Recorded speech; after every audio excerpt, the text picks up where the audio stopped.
5వ అధ్యాయం చివరి వచనం చదివారా? పై వచనాలు చదవండి. ఉమ్, ఉమ్. ఇంకా పైకి చదవండి. ఉమ్, ఉమ్, ఉమ్.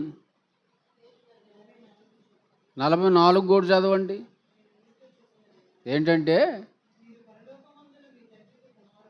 ఉండాలంటే శత్రువుల్ని ప్రేమించండి, మిమ్మల్ని హింసించే వాళ్ళ కోసం ప్రార్థన చేయండి.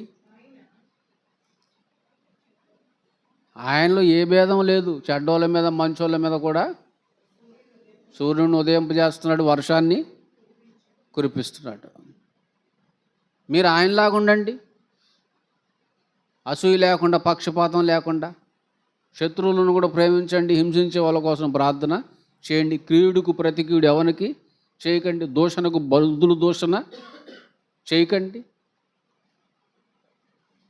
ఇవన్నీ తూచా తప్పగా పాటించినప్పుడు మీరు ఏ దశకు చేరతారంటే పరిపూర్ణులవుతారు, సంపూర్ణులవుతారు.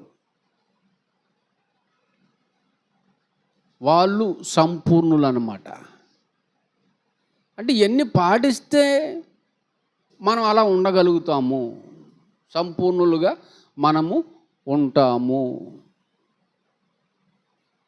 అలా ఉండేదెవరు? ఉన్నదెవరు? ఉండేదెవరు? కానీ ఖచ్చితంగా చెప్తున్నాడు తండ్రి, ఉండాలి, ఉండాలి. ఈ స్టేజీకి రావాలి. 3 స్టేజీల గురించి చెప్పాను కదా. ఒకటి పాపపు దశ, పాపపు స్థితిలో ఉండే దశ. జీవిస్తున్నారు కానీ పేరుకి వాళ్ళు మృతులు. అట్టాటోళ్ళు వాక్యం విన్నారు, మారు మనసు పొందారు, దేవునిలోకి వచ్చారు, బాప్తిజం పొందారు, సంఘంలోకి చేర్చబడ్డారు, పరిశుద్ధులు అనబడ్డారు. ఇది 2వ దశ అన్నమాట. అక్కడి నుంచి కొంచెం ఎదిగారని అర్థం. పాపులుగా ఉన్నోళ్ళు విశ్వసించి విశ్వాసులుగా ఎదిగారు, ఏమండి? పరిశుద్ధులుగా మారారు, మారాలి. అక్కడి నుంచి పై స్టేజీకి వెళ్ళాలి. అదే స్టేజీ సంపూర్ణులు, సంపూర్ణులు, పరిపూర్ణతకు చేరుకోవాలి. అలా చేరటానికి మాత్రమే ప్రతి ఒక్కరూ ప్రయాసపడాలి,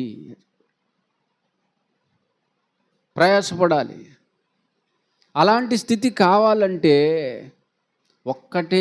ఒక్కటి ఆధారమై ఉంది. ఏంటి ఆ ఒక్కటి అంటే దేవుడు మనకిచ్చినటువంటి వాక్యం.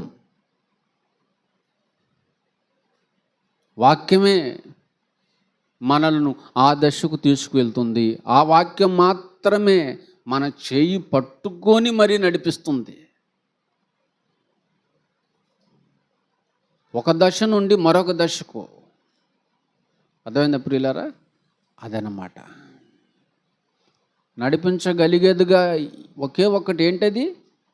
దేవుని వాక్యం అన్నమాట. ఆ స్థితిలోనికి మనల్ని తీసుకెళ్తుంది.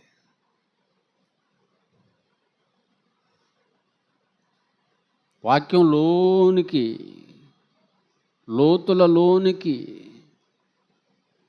క్రీస్తు యేసులోనికి, ఆయన భావజాలాలలోనికి, లక్షణాలలోనికి, గుణములలోనికి, గుణాతిశయములలోనికి మనను తీసుకుని వెళ్తుంది, నడిపిస్తుంది.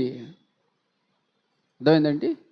గనుక వాక్యముచే నడిపించబడే గుణం ఉండాలి మనకి.